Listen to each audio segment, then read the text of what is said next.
کبھی سوچا ہے کہ یہ فیک کنٹری کتنا بڑا ملک ہے؟ ذرا سوچ یار، صرف 22,000 اسکوائر کلومیٹر کا یہ ملک ہے جس کا سب سے narrow border to border distance 15 kilometre. اتنا چھوٹا ملک ہوتے ہوئے اور اتنا ڈینسلی پاپولیٹڈ ہوتے ہوئے بھی right now attacking Iran, Gaza پہ bombing continues and even attacking aid workers, stopping food supply still continues. اس کے علاوہ سیریا بھی، ویسٹ بینک فرنٹ بھی، اور بیچ میں کبھی کبھی یمن بھی۔ یعنی آس پاس کے ملکوں میں شاید ہی کوئی ملک ہو جس سے اس کا پنگا نہ چل رہا، اور سب اس ملک سے بہت زیادہ بڑے، کوئی 75% بڑا، کوئی 97% بڑا، کوئی 24% بڑا، کوئی 8% بڑا، اور سبھی ملکوں پر اکٹھے اٹیک انیشیٹ کرنا، اور پھر ظلم کی انتہا یہ کہ ملٹری اٹیکس کرنے کی بجائے سیویلین بلڈنگز۔ ایران میں چھوٹی بچیوں کے اسکول کو ڈے ٹائم میں اس وقت حملہ کیا جاتا ہے جب وہ اپنے پیک ٹائم پہ تھا اور کھچا کھچ بھرا، اور اس کے ساتھ ساتھ وہ ایران کے لیڈر کو مار دیتا۔ I mean the highest guy in the business۔ اتنی بدماشی کیسے سمجھ سے باہر؟ بڑے دکھ اور افسوس کی بات یہ ہے کہ ہم نیشن کھیل رہے ہیں، ہمارا جھنڈا اور تمہارا جھنڈا، میرا ملک اور تمہارا ملک، ڈیوائڈ اینڈ رول چل رہا ہے ہمارے ساتھ، اور ہمارا کامن اینیمی جیت۔ سچی بات ہے، ہمارے آپس کے اختلافات کو ہوا دی گئی ہے۔ پاکستان نے ایران کے ساتھ کیا کیا اور ایران نے پاکستان کے ساتھ، میں سنی ہوں، تم افغانی ہو، وہ شیعہ ہے اور وہ ایرانی، اور دشمن کون؟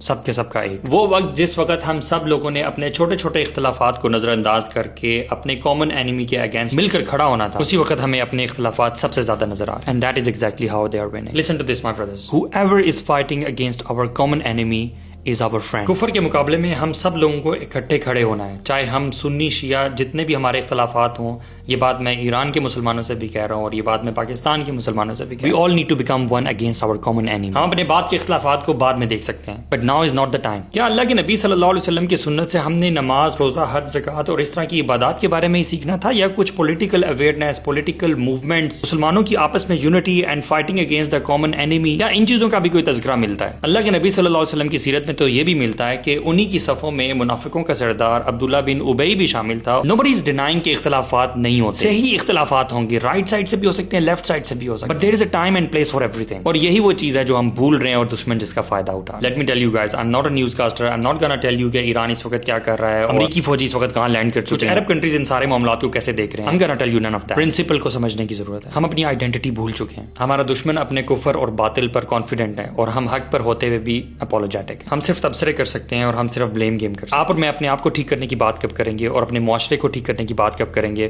That's not gonna happen۔ رسول اللہ صلی اللہ علیہ وسلم کی پروفیسیز کے بارے میں پڑھیں، ملحمۃ الکبریٰ کیا ہے، قیامت کی چھوٹی بڑی نشانیاں کیا ہیں، ہم ابھی کہاں پہنچ چکے ہیں، اور دنیا کس طرف جا رہی ہے، اس کے بارے میں ضرور ریسرچ کریں، اور پھر یہ بھی دیکھیں کہ اللہ کے نبی صلی اللہ علیہ وسلم نے ایسے حالات میں ایک مسلمان کو کیا کرنے کو بولا۔ Trust me, there is no need to waste time, blame game and فضول تبصرہ۔ اللہ تعالیٰ سے دعا کرتا ہوں کہ ہم سب لوگ اپنی آئیڈینٹی کو پہچانیں، اور مسلمان ممالک میں سے جو بھی نیشنز ہمارے کامن اینیمی کے خلاف کھڑی ہم ان کو بھرپور سپورٹ کریں۔ This is how I see the whole situation، اور میں سمجھتا ہوں ایک کامن مسلمان کو یہ سب چیزیں کرنی چاہیے۔